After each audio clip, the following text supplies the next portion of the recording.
Hello, and welcome to another Steer Your Career podcast. On this podcast coming up, we're going to hear from Varun Negandhi. He is an expert on immigration and job search, job acquisition for immigrants. Not only is a job search damn hard for US citizens and citizens of their home country, but you throw in the complication of being an immigrant, of being on a visa, and it makes it all that much harder. But Varun will give some very sage and actionable advice on how to make it a little bit easier and more navigatable, is that's a word, as an immigrant. So I think you'll enjoy this conversation. We also talk about the power of relationships and how to break down some interview questions. And we're going to get into that episode in a short time. But before we do, if you are an ambitious professional and you are looking to get a better job quickly, confidently, and with lots more money, that's what we do at Kadima Careers. So we do that with three different methods. We do it with personalized coaching, where we work with you one-on-one, make sure that we're holding you accountable, supporting you until you get the better job. If you need a little less support, we also offer group coaching, a lot of access to me and the team and support in a group. Or if you're someone who can just do it on your own at your own pace, we do offer do-it-yourself courses. Our award-winning, it's not an award-winning, but our very popular, maybe one day it'll win an award, our very popular and highly rated job acquisition method course, which actually gets a 4.35 rating on average and increases confidence by 16%. You can get that all at our website, find out about our personalized coaching, our group coaching, our digital course. Go to kadimacareers.com, Kadima careers.com, or follow me on LinkedIn. And with that, the last three words I'll leave you with before this episode begins are own your career. Hello, and welcome to another Steer Your Career with Kadima podcast. On today's podcast, I am very excited to have Varun Negandhi. We met on LinkedIn, like I meet everybody. And let me share a little bit about Varun. Varun went from being an international student to a partner at an automotive consulting company. And with his second business, Beyond Grad, he aims to help his fellow immigrants land their next dream job. His business experience has enabled him to draw parallels between job search and entrepreneurship. Namely, you can be a fantastic technical product, but no one's buying you if you don't have a great marketing and sales behind you. So welcome, Varun. What did I miss with that incredible bio? That was amazing. Thank you. Cool. So let's go into the sales and marketing pitch, how that plays in with, like, you're using the analogy of a product needing the sales and marketing backing. What do you mean in terms of the job search? Let me give you one analogy and then an example. So, the analogy I use, and I use that with a lot of mentees of mine, is imagine you are trying to sell a simple pen. And what are the different marketing channels you would use to sell this pen?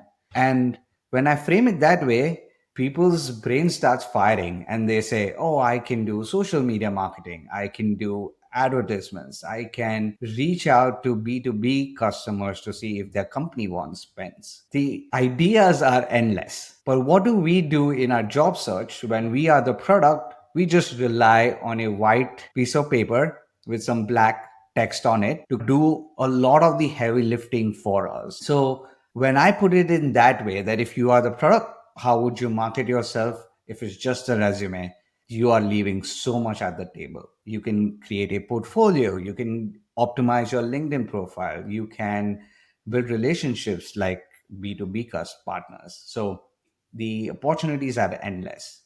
Yeah. And I think people do tend to put too much weight on resumes and LinkedIn to a degree, but LinkedIn has a lot more advantages than a resume. So you talked about resume, you talked about LinkedIn, you talked about relationships. Love to hear your perspective on those three as part of someone's marketing plan, how much time they should invest in those and how they should optimize. And I like how you call it those three marketing channels. What I feel is your resume is something that gets your foot in the door. be it the online applications or even your networking connections. They are going to reach out to you and they are going to check you out.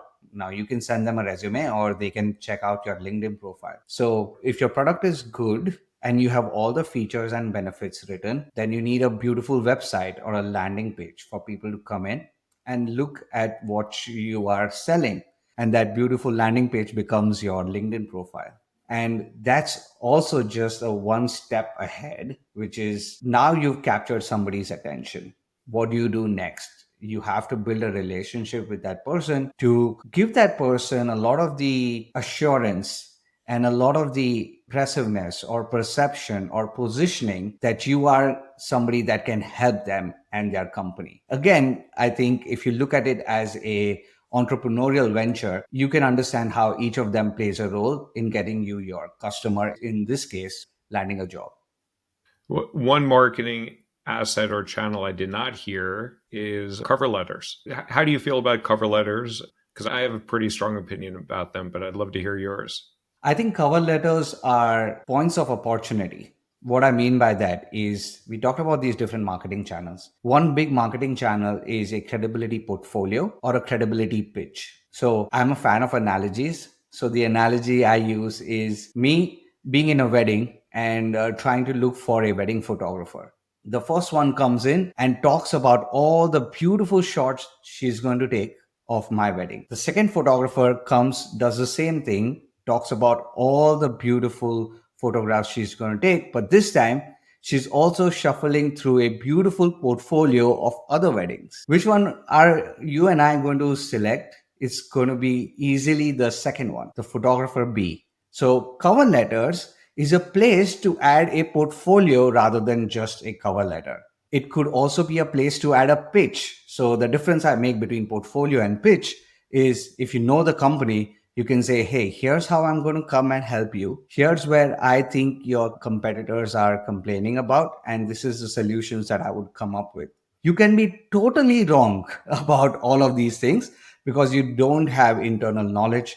What you are sharing is just your way of problem solving, your way of thinking, your technical acumen. So for me, cover letters done traditionally don't make a lot of sense, but can be a great place for an opportunity to add something like a portfolio piece or a pitch. What sort of jobs and what sort of companies do you think that approach makes sense for? Everyone. The reason why I paused is sometimes you want to feel like, oh, you cannot say everyone. But why not everyone? I think everyone can benefit from it because everybody is trying to solve a problem. If you can come in, understand the problem, explain a solution, again, even if it's the wrong one, then still you are able to pitch them on this. So even though I hesitated in the beginning because you don't want to say everyone, but genuinely, I think every company will benefit from a pitch like that. What So do you think? I want to understand a little bit more about this pitch that you're referring to. Then I'll answer you. Give me an example of what this pitch would look like or this portfolio would look like, because this is just a little different than I'm used to. I will give you an example from my Formula SAE racing team that I was part of in my master's experience. It was a fantastic experience. It was like a deer in front of headlights experience for me because I had this bachelor's degree with a lot of theory knowledge, but not a lot of practical knowledge. And it was a very unique, challenging experience. One day, my friend and I were just working on the car, working on some parts. And I was actually seeing him take a part from the vehicle, from our car to his car outside in the parking lot. Mhm. And I was puzzled. I'm like, Dave, what are you doing? Why are you taking these parts? And he said, hey, I have an interview at 4 tomorrow.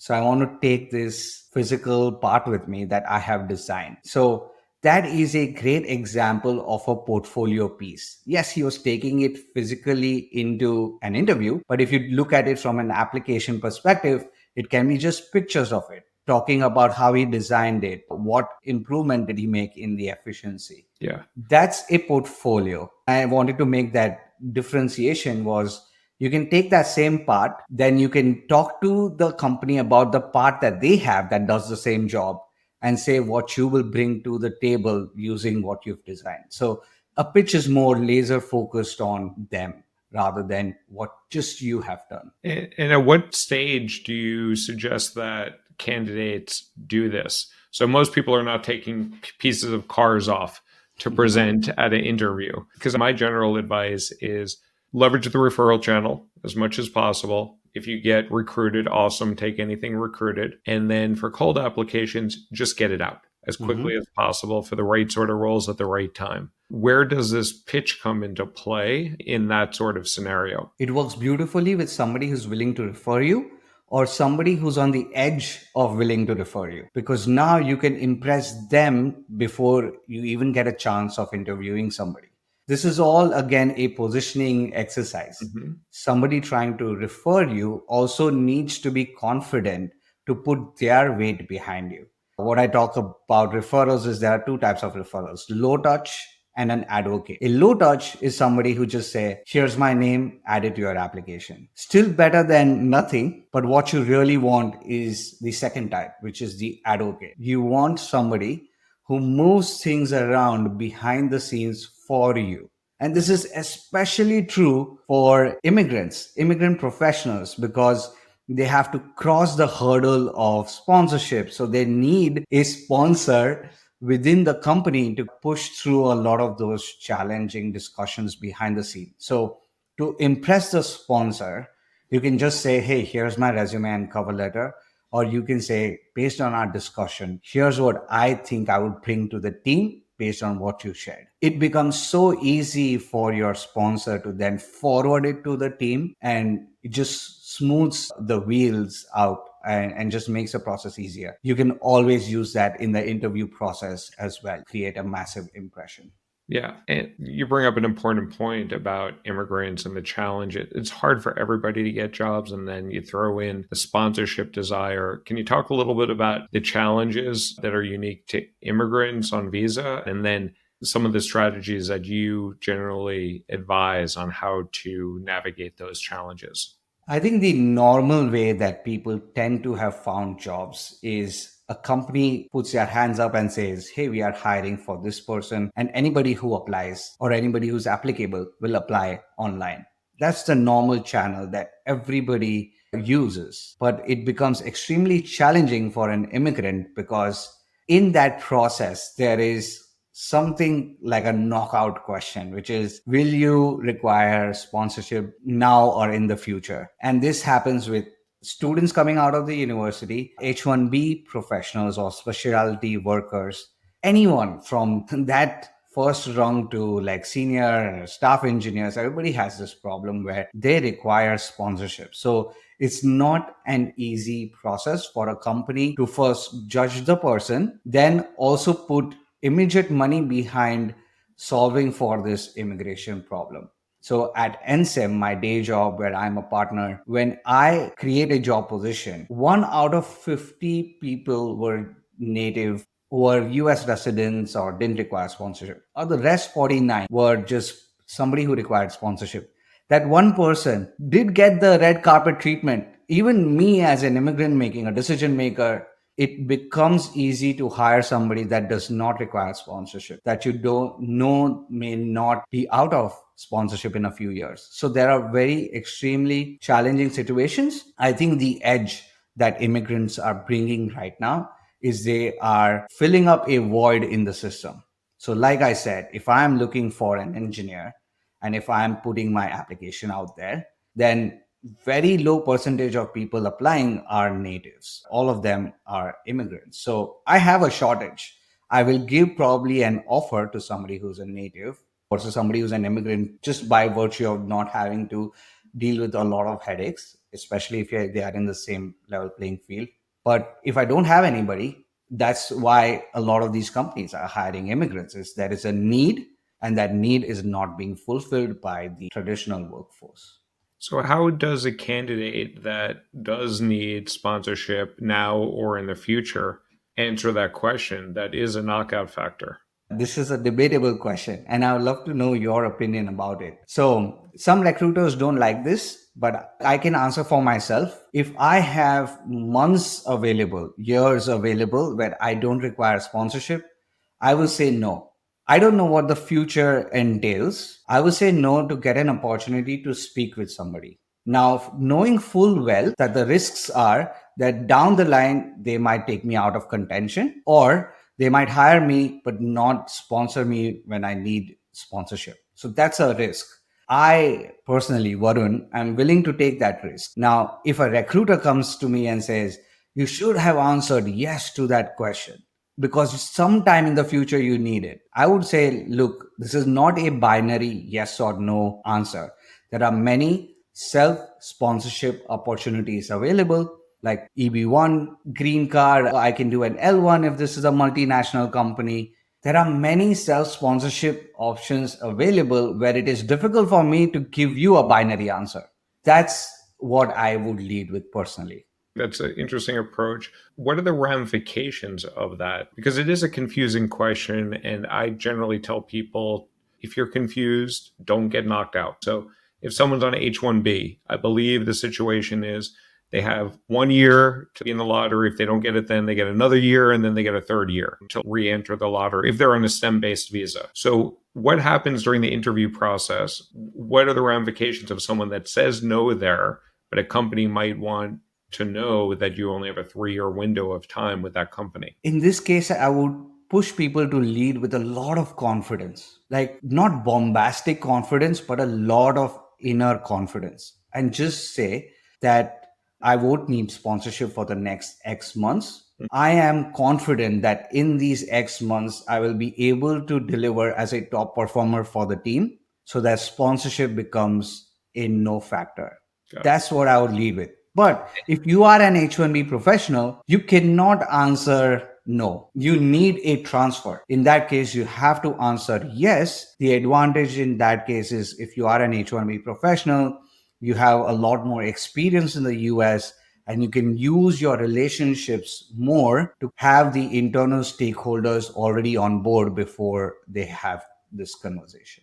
And in theory, also, if you go to a company that's like a multinational company, like a Microsoft or Netflix or Google, and you run out of your 3 year window, they could also choose to relocate you to your home country. So it's interesting. But where have you? So I'm all for that. I think it makes sense for the individual candidate to leave their options open as long as possible. Where does it get sticky for the candidate? So if they get hired and the company, like, what happens if the company finds out that they were on a H1B STEM visa? So I do want to Or distinguish H1B with OPT, which is what you're talking about. and maybe I'm getting confused. Maybe Yeah. can you explain that for me? Because I get Yeah. confused all the time. OPT, which is optional practical training, is the amount of months you get after you graduate to work in the US without needing any sponsorship. H1B, that is a specialty worker visa where the company has to prove, hey, we are not finding somebody who is a native and can do this job, so we have to hire somebody from the outside. So it will never be a confusion whether somebody is OPT or not in the interview process or while the hiring process is going on. There will never be a confusion because the immigrant would come to them and say, hey, I need an offer letter for an OPT. Once I get an OPT, I'm able to work for you. The ramifications of that is earlier in the interview, they might get pissed that, oh, you should have answered yes. So in that case, I give a script to my mentees. If they choose to go to that path, I give them the option. Then they can say, hey, this is not a binary yes or no question. I give them an exact script to say. Now, once they are starting to work, but then the company is not willing to sponsor, that is very much a risk that happens. In that case, still the international student has had some years of working, so they are more comfortable, more confident, they have a better network that they can use, and they have also taken care of a lot of financial needs that they had, that the big loan that they take to come here in the US to study, at least it gives them a lot of cushion in those 1 to 3 years to create a better life or better opportunity for themselves.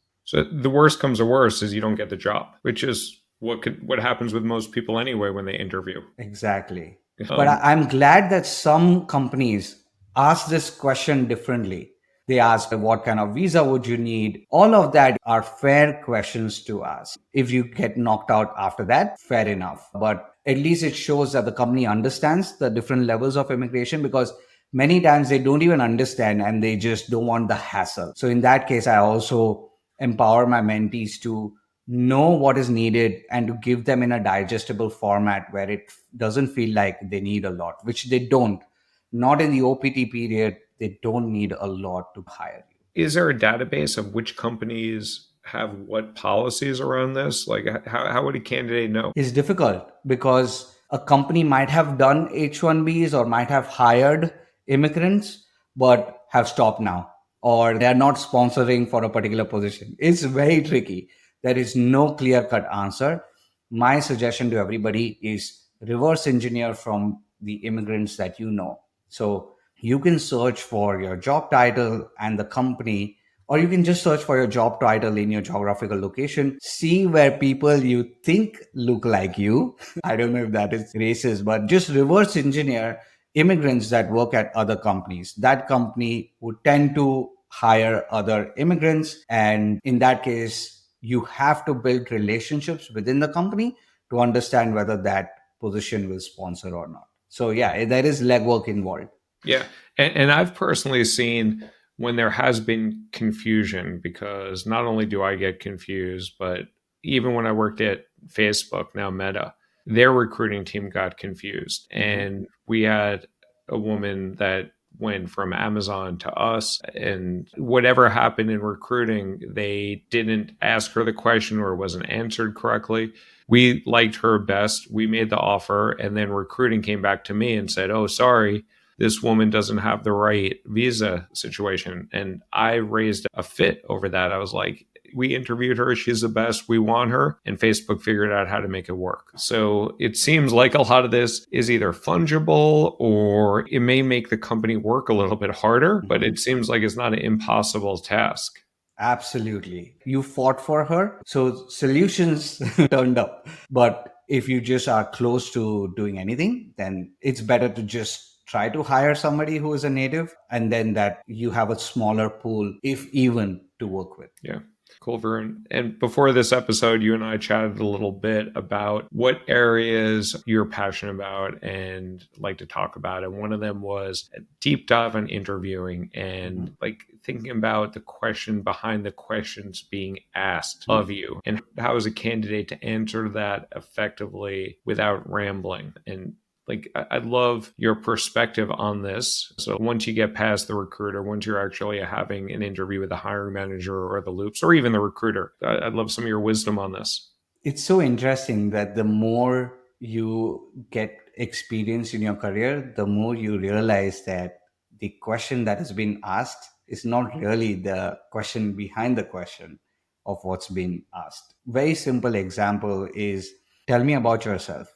Now that's on the surface level, very innocent question that, hey, just tell us about yourself. But the question behind the question is, tell us about yourself that is applicable to us.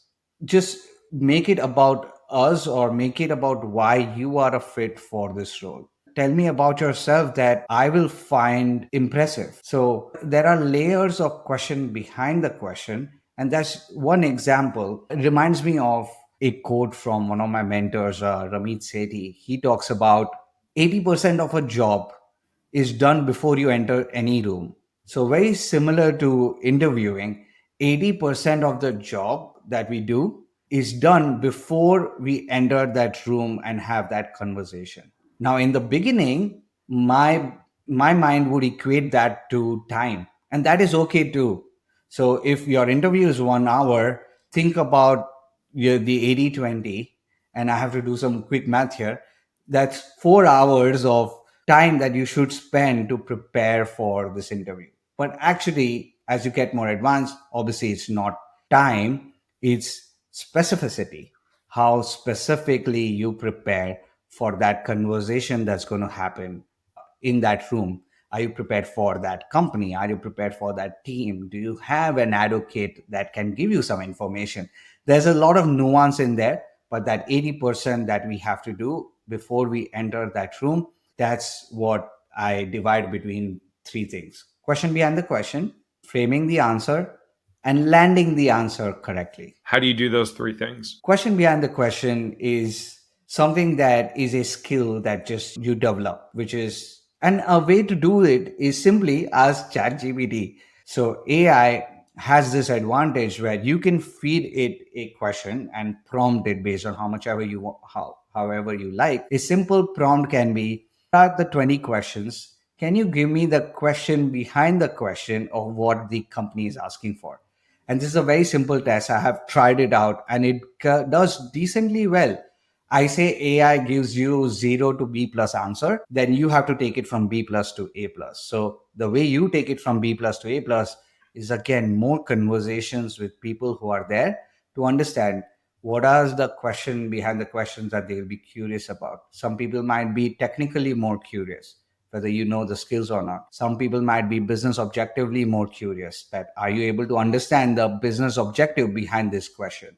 So that comes from networking with people. Then comes framing. And in framing, I use a technique called bare bones, muscles, and skin. So think of flexing your arm. That's what I say. Think about flexing your arm. The bare, any kind of question you get asked, behavioral or situational, first have the bare bones ready, which is a work that you have done in the past. It cannot be fluff. It needs to be specific achievement that you have made in the past. Use that as your bone, build the muscle, which is answer the situation around the question that has been asked, and then the skin is polish the answer for that particular company. That's the frame. I don't know if I'm going to. No, that's great, Varun. And you mentioned Ramit Sethi. I'm a big fan of his too. And I see you actually have something on your LinkedIn. Were you like a guest writer of his or on his pod or something? I did write a guest post on his website. I was Very lucky cool. enough to do that. Very cool. So you have a lot of insight on the whole recruiting and interview process. Love a little bit of a background on you. How do you become such an expert in this space? I'm a fan of this basketball player, Charles Barkley.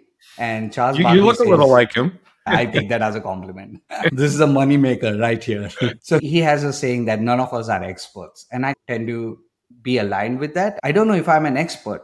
What I know is I was able to see this whole recruiting and job search process as an entrepreneur because I invested in courses from mentors like Ramit Sethi, Seth Godin, Noah Kagan, Ali Abdal, all these people who talk about entrepreneurship. And then because I was an immigrant and couldn't start something of my own, started to apply everything in just my day job. And that's how I went from a simulation engineer to a partner. Now, I just saw that this lens could be applied so well to job search.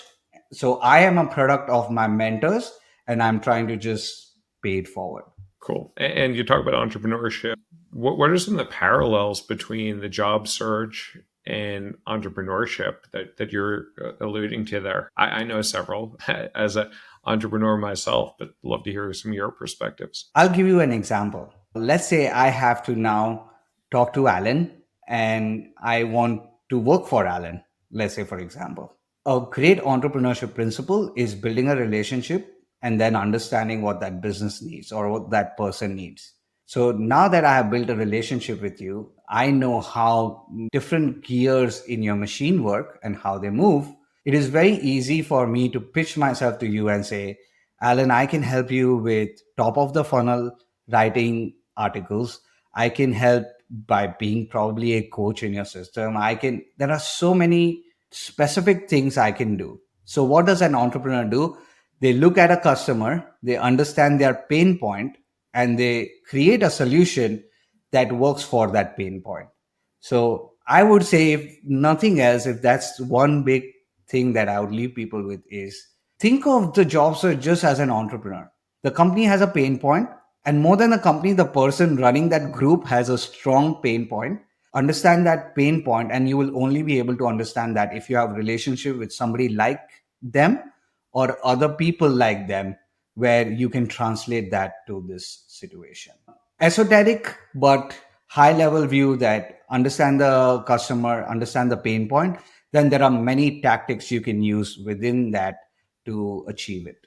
And I think that goes back to how we started the conversation today about the sales and marketing aspect. And as an entrepreneur, you got to sell and market stuff. First, you get the Mhm. product market fit. And like an individual, you need to have your strengths, your capabilities that you can leverage.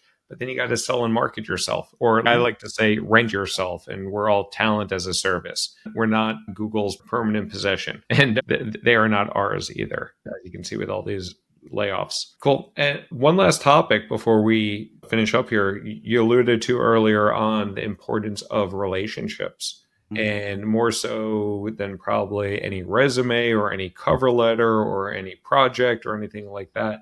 I've always found relationships are the key to opening up so many different opportunities. Looks like from your head nodding, you're in agreement there. And if so, if you think that is so important, what are some tactics and strategies that you teach folks about how to build and leverage relationships? I agree with you 100%. That's how top performers land jobs in the US. That's just the bottom line. You don't see them applying crazily online. You don't see them tweaking their resume to beat the ATS system. It's just a very casual relationships, very casual conversations that end up being casual interviews in many sense. So yes, I do feel relationships are a great way to build your career. So I'll give two different scenarios: one for a student who's just starting out, and one who's an experienced professional who already has some experience. So as a student, what I struggled with was, oh, everybody talks about adding value first. Because as a student, what I always felt was, I'm going to send my resume and say, can you look at my resume? Can you refer me to a job? You make an ask immediately. Where the other person is a stranger and they don't have to give them their time, which is their most important resource. So then a student would say, Varun, I totally understand that. You taught me the adding value, but what can I do as a starting networker? How can I add value as a starting networker? There are so many ways, even as somebody who's starting out can add value. If somebody is a creator that you try to want to connect with, like their stuff, comment and show up on their feed every day. Share their content with people, or share it even privately, and then just let them know. Asking a specific question, which can be answered in less than 5 minutes, is a great way to add value because you are doing the work to do that.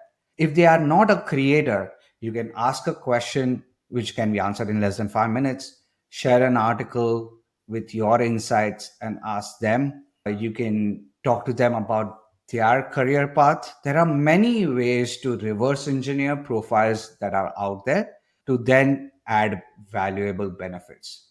Once you made valuable benefits, it takes me to Gottman Institute's relationship account. Now, if you made enough deposits in the account, it's okay to take a withdrawal from time to time. So the withdrawal can be, hey, can you come on a call with me? So that's how I would say a starting networker should go. For somebody who's already experienced and somebody who already has a network, the first place to practice it is people you already know. Yep.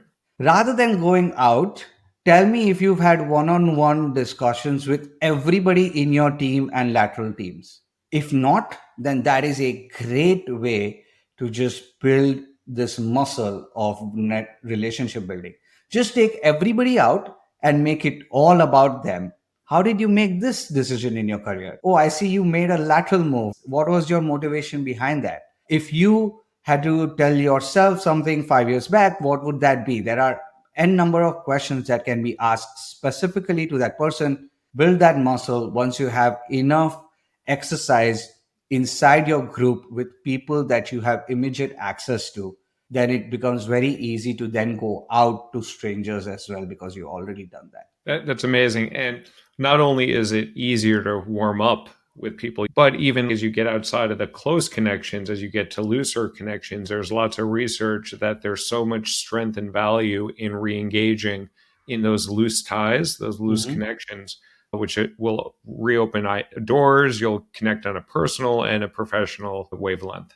You'll be surprised you might get promoted. Varun, this has been a great conversation that we've gone through a lot of different topics. Before we wrap up, I have two questions for you. You've given lots of good advice here, but is there one last piece of sick career advice you'd like to leave our listeners with today? If you are an armchair entrepreneur, you enjoy Shark Tank, you enjoy startup culture, adopt that mentality for your job search. Mhm. Be the product and then create a marketing and a sales plan or a relationship plan to make sure that the product is successful. That's great. And last question. You've dropped lots of pearls of wisdom here. How can people find you, support you, reach out to you? What's the best way that people can find you? The best place to find me is LinkedIn. That's how we met. Yeah. And I am so grateful for LinkedIn that we built a relationship there. LinkedIn is the best place to follow my advice. And you will find a lot of other links to other things that I am doing out there. So, Varun Negandhi, and you should be able to find me. There are not a lot of Varun Negandhis roaming outside in the world. Yeah, and we'll have show notes here too with a link to your profile. Thank you so much for spending some time with me and our listeners, sharing some of these words of wisdom and helping to accelerate careers. Thanks so much, Varun. My pleasure. Thank you for having me, Alan. Bye bye.